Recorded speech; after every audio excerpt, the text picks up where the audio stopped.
this administration. And if this unit is not dismantled,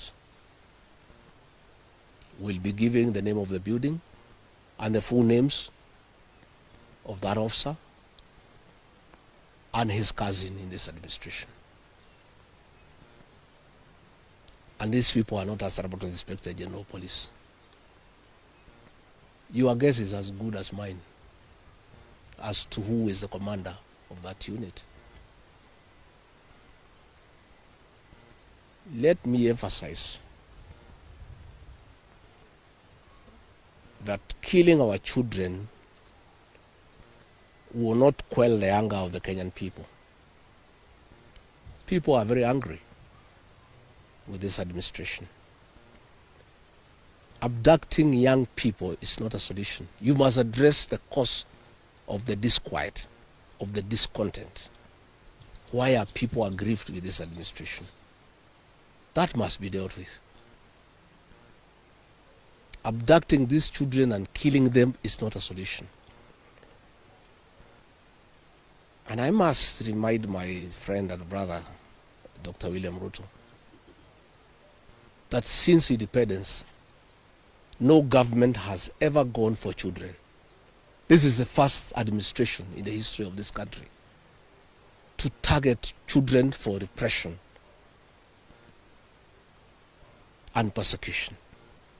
Even the colonial administration, brutal as it was, it never went for the children. And the question the president must address is simple. Why has everybody turned against you and the administration in only 2 years?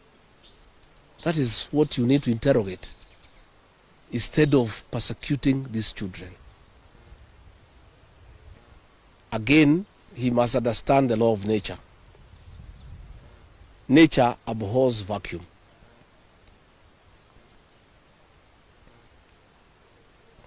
When you swallow the opposition and there is nobody to hold you to account, when you capture parliament and other institutions of oversight, since nature abhors vacuum, other formations will emerge to oversight you and hold you to account. And that is how the church has come up to hold the government to account. And that is how these young Kenyans have come out to hold the government to account. In the unfortunate event that these children were to be muzzled and silenced through death and abductions and other extrajudicial methods of silencing dissent, some new formations will also come up to hold the government in check because nature abhors vacuum. So the amount of repression that is going on in the country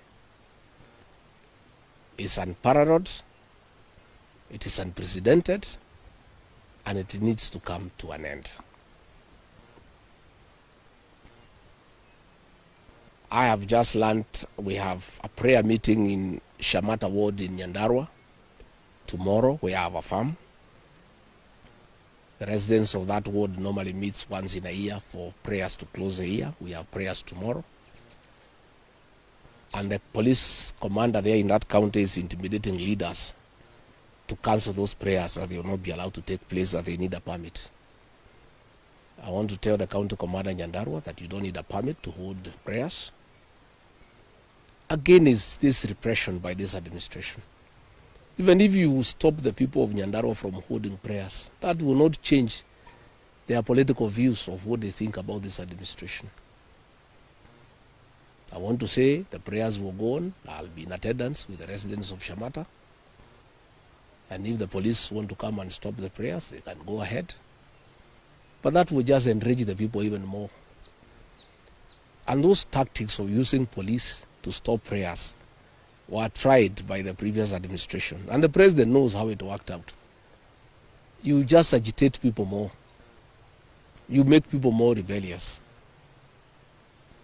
There is no need for police to interfere with people's rights of expression, of association, and the freedom of worship.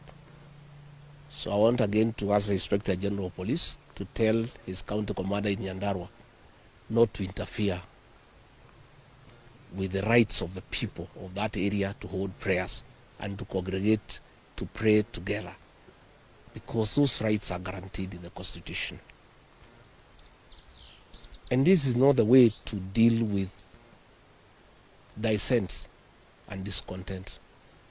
Let the government take time to find out why people are unhappy. Why are people so discontented with this administration? But try to stop people from meeting, from congregating will not solve any problem. It will just magnify an already bad situation.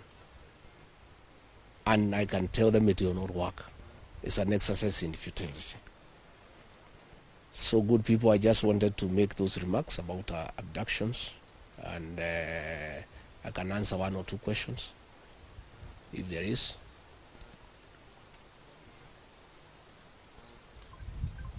Kosawa?